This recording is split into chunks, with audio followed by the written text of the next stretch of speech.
La réussite de votre élevage des poulets dépend du démarrage de vos poussins. C'est pourquoi aujourd'hui je vais vous montrer les astuces, les techniques et conseils pour mieux réussir votre démarrage des poussins. Restez jusqu'à la fin de cette vidéo pour rien ne manquer. Abonnez-vous massivement et n'oubliez pas de cliquer sur la cloche de notification afin de ne pas rater aucune de mes prochaines vidéos. Sans plus tarder, générique.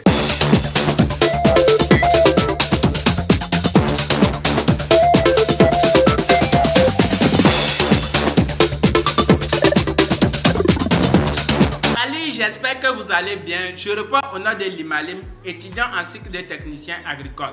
Bienvenue sur la chaîne DL Agro Business. Je partage sur cette chaîne les conseils et stratégies pour mieux réussir l'agro business. Pour mieux réussir votre élevage en Afrique, la chaîne DL Agro Business dispose des documents sur l'élevage des poulets de chair et l'élevage des poulets pondeuses.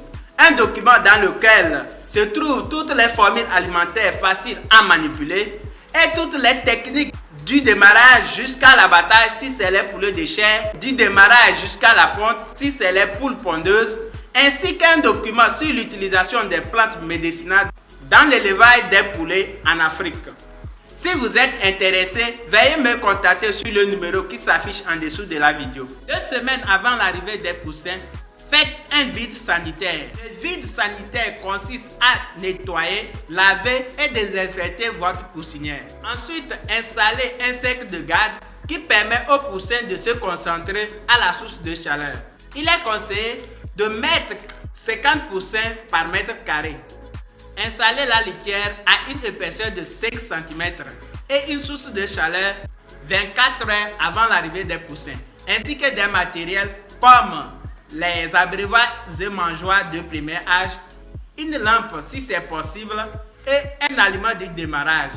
Pour l'aliment du démarrage, je vous conseille d'aller au niveau d'une provenderie ou soit si vous maîtrisez à faire de l'aliment, je vous conseille de faire vous-même votre aliment. Lors à l'arrivée des poussins, installez les poussins dans la garde en surveillant leur état. Comptez et enregistrez. Il faut manipuler les poussins avec soin, les faire boire de l'eau glycolysée, aider les poussins faibles par trempage ou avec seringue, sans aiguille. On peut aussi utiliser du sucre à raison de 3 à 4 cubes par litre d'eau en ajoutant un complexe anti-stress. Servir sitôt l'aliment en respectant les dispositions suivantes. Abreuvoir, mangeoire, abreuvoir, mangeoire. Comment gérer une poussinière? Veillez et surveillez les poussins. Vérifiez leur état et leur comportement. Éliminez les poussins trop chétifs et trop faibles.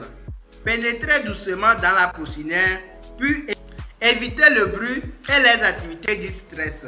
Éclairez 24 heures sur 24 2 premières semaines dans la poussinière. Élargir le cercle de garde au besoin. Il sera nécessaire d'éliminer 2 semaines après la réception. Surveillez l'aération et la température à l'aide du thermomètre. À la température convenable, les oiseaux se reposent paisiblement, les ailes écartées. À la température basse, on observe que les oiseaux se tassent autour de la source de chaleur. À la température élevée, les poussins fuient la source de chaleur, les ailes tombantes, bec ouvert, et supprimer la source de chaleur dès que les poussins aient suffisamment poussé les pulmes. Contrôlez le taux de mortalité. Si le taux de mortalité est à 3%, donc le démarrage est normal. Voici la fin de cette vidéo. Si vous avez aimé, partagez, likez, abonnez-vous massivement et n'oubliez pas de cliquer sur la cloche de notification afin de ne pas rater aucune de mes prochaines vidéos. Et sans plus tarder, à la prochaine dans une vidéo encore plus positive.